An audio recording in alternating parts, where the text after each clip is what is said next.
Hello crickets. അങ്ങനെ India New Zealand T20 പരമ്പരയിലെ അവസാന മത്സരമായിരുന്നു ഇന്നലെ നമ്മുടെ സ്വന്തം കാര്യവട്ടം ഗ്രീൻഫീൽഡ് സ്റ്റേഡിയത്തിൽ വെച്ച് നടന്നത്. സഞ്ജുവിൻ്റെ ഇന്നിങ്സ് കാണാൻ വേണ്ടി കാത്തിരുന്ന മലയാളി ആരാധകർക്ക് കാണേണ്ടി വന്നത് ഇഷാൻ കിഷൻ്റെയും സൂര്യകുമാർ യാദവിൻ്റെയും വെടിക്കെട്ട് ബാറ്റിംഗ് ആയിരുന്നു. രണ്ട് ടീമിലെയും ബോളർമാർ ചെണ്ടകളുടെ സ്ഥാനം പിടിച്ചപ്പോൾ ഇന്നലെ ഒരു ഇലഞ്ഞിത്തറമേളവും പാഞ്ചാലിമേളവും തന്നെയായിരുന്നു കാര്യവട്ടം ഗ്രീൻഫീൽഡ് സ്റ്റേഡിയത്തിൽ നടന്നത്. രണ്ട് ഇന്നിങ്സിലും കൂടി 496 റൺസാണ് ഇന്നലെ പിറന്നത്. മേളപ്രമാണി മറ്റാരുമല്ല, നമ്മുടെ ഇഷാൻ കിഷനായിരുന്നു. 43 ബോളിൽ 6 4ഉം 10 6ഉം ഉൾപ്പെടെ 103 റൺസ് എടുത്ത് ഇഷാൻ കിഷൻ തന്നെയാണ് ഇന്നലെ പ്ലെയർ ഓഫ് ദ മാച്ചായി തിരഞ്ഞെടുക്കപ്പെട്ടത്.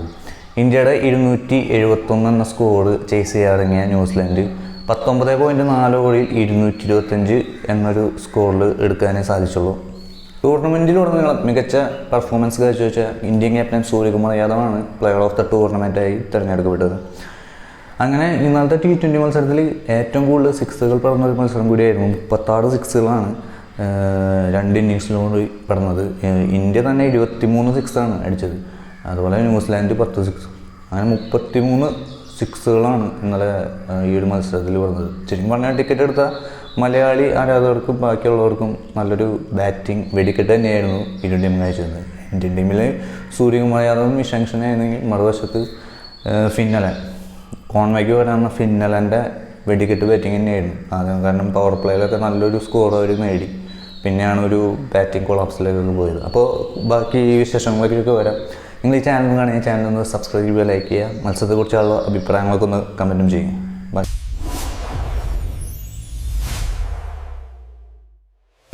കഴിഞ്ഞ മത്സരം കളിച്ച ഇന്ത്യൻ ടീമിൽ നിന്ന് 3 മാറ്റങ്ങളോടെയാണ് ഇന്ത്യ ഇന്നലെ മത്സരത്തിന് ഇറങ്ങിയത്. രവി ബിഷ്ണോയ്, ഹർഷിത് റാണ, കുൽദീപ് യാദവ് എന്നിവർക്ക് പകരം അക്സർ പട്ടേൽ, വരുൺ ചക്രവർത്തി, അതുപോലെ തന്നെ ഇഷാൻ കിഷൻ വീണ്ടും ബാറ്റിംഗ് ലെവലിലേക്ക് വരികയായിരുന്നു.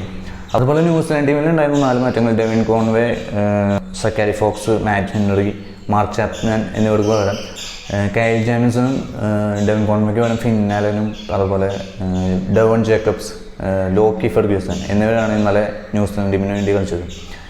അപ്പോൾ ഇന്ത്യ ടോസ് നേടി ഇന്ത്യ ബാറ്റിംഗ് തിരഞ്ഞെടുത്തു. സാധാരണ വിപരീതമായി ഞാൻ കഴിഞ്ഞ മത്സരത്തിൽ പറഞ്ഞാൽ ഒരു ചേഞ്ചിന് ഇന്ത്യക്ക് ബാറ്റിംഗ് തിരഞ്ഞെടുക്കുക എന്ന് പറഞ്ഞ പോലെ തന്നെ ഇന്നലെ ഇന്ത്യ ബാറ്റിംഗ് തിരഞ്ഞെടുക്കുകയായിരുന്നു. അപ്പോൾ ബാറ്റിംഗ് തിരഞ്ഞെടുത്ത എല്ലാവരും ഉറ്റുനോക്കിയത് സഞ്ജു സാംസണിലേക്ക് തന്നെയായിരുന്നു. സഞ്ജു സാംസൺ എന്തെങ്കിലും കളിക്കുമോ എന്നായിരുന്നു, അത് ഉണ്ടായില്ല. ആദ്യ ഓവറിൽ തന്നെ ഒരു മിസ് ഹിറ്റായി ഒരു 4 പോയെങ്കിലും 3-ാം ഓവറിൽ ലോക്കി ഫെർഗ്യൂസൺ എറിഞ്ഞ ഓവറിൽ 5-ാം ബോളിൽ ഒരു ബൗണ്ടറി കടത്താനുള്ള ശ്രമത്തിനിടെ മിസ് ഹിറ്റായി ബൗണ്ടറി ലൈനിൽ നിന്ന് ഡെവൺ ജേക്കബ്സിന് ക്യാച്ച് നൽകി സഞ്ജു മടങ്ങി. അങ്ങനെ ഇന്ത്യൻ സഞ്ജു ഫാൻസിനും മലയാളി ആരാധകർക്കും വീണ്ടും നിരാശ. ഇതോടെ സഞ്ജുവിൻ്റെ ലോകകപ്പ് ഭാവി ഏതാണ്ട് തീരുമാനമായി തോന്നുന്നു. സെക്കൻഡ് ഇന്നിങ്സിൽ ഇഷാൻ കിഷനെ കീപ്പറായി കൊണ്ടുവന്നത് സഞ്ജുവിനെ മാറ്റി സഞ്ജുവിനെ ഫീൽഡറാക്കായിരുന്നു. അതൊക്കെ ഒരു മാറ്റത്തിൻ്റെ സൂചന എന്ന് വേണം നമുക്ക് വിചാരിക്കാൻ. അങ്ങനെ 5-ാം ഓവറിൽ അഭിഷേക് ശർമ്മ 30 റൺസ് എടുത്ത് പുറത്തായെങ്കിലും 3-ാം വിക്കറ്റിൽ സൂര്യകുമാർ യാദവും ഇഷാൻ കിഷനും ചേർന്ന് നടത്തിയ വെടിക്കെട്ട് ഇന്നിങ്സാണ് ഇന്ത്യൻ സ്കോർ 200 കടത്താൻ സഹായിച്ചത്. 137 റൺസാണ് ഇരുവരും 3-ാം വിക്കറ്റിൽ അടിച്ചെടുത്തെന്ന് പറയാം. ന്യൂസിലൻഡ് ബോളർമാരെല്ലാം ഇന്ത്യൻ ബാറ്റർമാരുടെ പ്രത്യേകിച്ച് സൂര്യകുമാറിൻ്റെയും ഇഷാൻ കിഷൻ്റെയും ചൂടറിഞ്ഞു എന്ന് പറയാം. ഒരാൾ പോലും അടി വാങ്ങിക്കൂട്ടുന്നതിൽ ഒരു കുറവുണ്ടായില്ല. ലോക്കി ഫെർഗ്യൂസൺ മാത്രമാണ് കുറച്ചൊന്ന് 2 വിക്കറ്റ് എടുത്തു 4 ഓവറിൽ 41 റൺസ്. അത് അത്ര വലിയ ഒരു ചെറിയ സ്കോറൊന്നുമല്ല, എന്നാലും തമ്മിൽ ഭേദം ലോക്കി ഫെർഗ്യൂസനായിരുന്നു. ബാക്കി എല്ലാവരുടെ എക്കണോമി 13, 14, 15. ഇഷ്രോദി എറിഞ്ഞ 12-13 ഓവറിൽ അടിച്ചെടുത്തത് 29 റൺസാണ്. കഴിഞ്ഞ മത്സരത്തിൽ ഇഷ്രോദിയെ ശിവൻ ദൂബെ പഞ്ഞിക്കിട്ടാണ്. അതുപോലെ തന്നെ ഈ മത്സരത്തിലും ഇഷ്രോദിയെ ഇന്ത്യ സൂര്യകുമാർ ഇഷാൻ കിഷനും അടി കൊടുക്കുന്നതായിരുന്നു. അതിൻ്റെ പ്രതികാരം എന്നോണം ന്യൂസിലാൻഡ് ബാറ്റിങ്ങിൽ ഇഷ്രോദി അവസാനം ഇറങ്ങിയ ഒരു ഇന്നിങ്സ് കളിച്ചു. 33 റൺസ്, 15 ബോളിൽ 33 റൺസ്. ഇഷ്രോദി തൻ്റെ ഒരു ഇത് കുറച്ചൊന്ന് ഭേദപ്പെടുത്തി എന്ന് പറയാം. അങ്ങനെ സൂര്യകുമാർ യാദവിൻ്റെയും ഇഷാൻ കിഷൻ്റെയും പിന്നീട് വന്ന ഹാർദിക് പാണ്ഡ്യയുടെയും വെടിക്കെട്ട് ബാറ്റിംഗ് എടുത്തിൽ ഇന്ത്യ 271 എന്നൊരു ബിഗ് ടോട്ടൽ തന്നെയാണ് ന്യൂസിലാൻഡ് മുന്നിൽ വെച്ചത്. ഇന്ത്യയുടെ 3rd ഹയസ്റ്റ് ടീം സ്കോറാണ് T20. ആ ഒരു 271 എന്ന സ്കോർ ചേസ് ചെയ്യാനെങ്കിൽ ന്യൂസിലാൻഡിൻ്റെ ബാറ്റിങ്ങും തകർപ്പൻ തുടക്കം തന്നെയായിരുന്നു ഫിന്നലൻ കൊടുത്തത്. പവർ പ്ലേയിൽ തന്നെ ന്യൂസിലാൻഡ് ടീം സ്കോർ 79 റൺസിലെത്തി. ഫിന്നലൻ ആദ്യമേ തന്നെ തകർത്തടിച്ചത് ഫിന്നലൻ തന്നെയാണ്. 38 ബോളിൽ 80 റൺസാണ് ഫിന്നലൻ ഇന്നലെ അടിച്ചെടുത്തത്. ആ ഒരു ഇന്നിങ്സിൽ 8 4ഉം 6 6ഉമാണ് ഉൾപ്പെട്ടിരുന്നത്. അങ്ങനെ ടീം സീഫറിന് നേരത്തെ നഷ്ടമായെങ്കിലും രണ്ടാം വിക്കറ്റിൽ ഫിന്നലനും രജിൻ രവീന്ദ്രയും ചേർന്ന് 100 റൺസിൻ്റെ പാർട്ട്ണർഷിപ്പ് ന്യൂസിലാൻഡിനെ വിജയത്തിലെത്തിക്കുമെന്ന് തോന്നിച്ചെങ്കിലും അക്സർ പട്ടേൽ ഒരു പാർട്ട്ണർഷിപ്പ് ബ്രേക്ക് ചെയ്യായിരുന്നു. അങ്ങനെ 117-1 എന്ന നിലയിലുള്ള ന്യൂസിലാൻഡ് ടീം സ്കോർ 135-5 എന്ന നിലയിലേക്ക് കൂപ്പ് കുത്തായിരുന്നു എന്നാണ് പറയാം.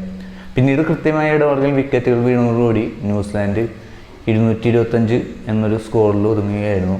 എന്നിരുന്നാലും ഒരു ഭേദപ്പെട്ട ഒരു ബാറ്റിംഗ് പ്രകടനം തന്നെയായിരുന്നു ന്യൂസിലാൻഡിൻ്റെ ഭാഗത്തുനിന്ന് ഉണ്ടായിരുന്നത്. എസ്പെഷ്യലി ഡെവിൻ കോൺവയ്ക്ക് പകരം എത്തിയ ഫിന്നലൻ, പിന്നെ അവസാനം തകർത്തടിച്ച നമ്മുടെ ന്യൂസിലാൻഡ് ചെണ്ട ഇഷ്സോദി, പുള്ളി ആ ഒരു ദേഷ്യം ചെറുതായിട്ടൊന്ന് മാറ്റി എന്ന് പറയാം. 15 ബോളിൽ 33 റൺസ് എടുത്ത് അങ്ങനെ പരമ്പര 4-1 എടുത്ത് ഇന്ത്യ വേൾഡ് കപ്പിന് ഒരുങ്ങുകയാണ്. സഞ്ജുവിൻ്റെ കാര്യം ഏകദേശം തീരുമാനമായി എന്ന് വേണമെങ്കിൽ പറയാം. ഇനി ബെഞ്ചിലിരുന്ന് കളി കണ്ടുകൊണ്ടിരിക്കാം എന്നാണ് വിചാരിക്കുന്നത്. ഇനി ഒരു അവസരം കൊടുക്കുമെന്നൊന്നും അറിയില്ല.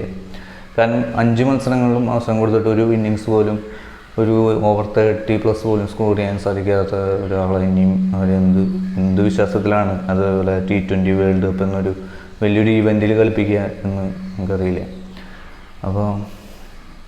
അപ്പോൾ ഇനി T20 മത്സരങ്ങളാണ് വരുന്നത്. ഫെബ്രുവരി 6-ാം തീയതി USA ആയിട്ടാണ് ഇന്ത്യയുടെ ആദ്യ മത്സരം. അപ്പോൾ ആ മത്സരത്തിൻ്റെ വിശേഷങ്ങളുമായിട്ട് വീണ്ടും കാണാം. അതുവരേക്കും നന്ദി, നമസ്കാരം.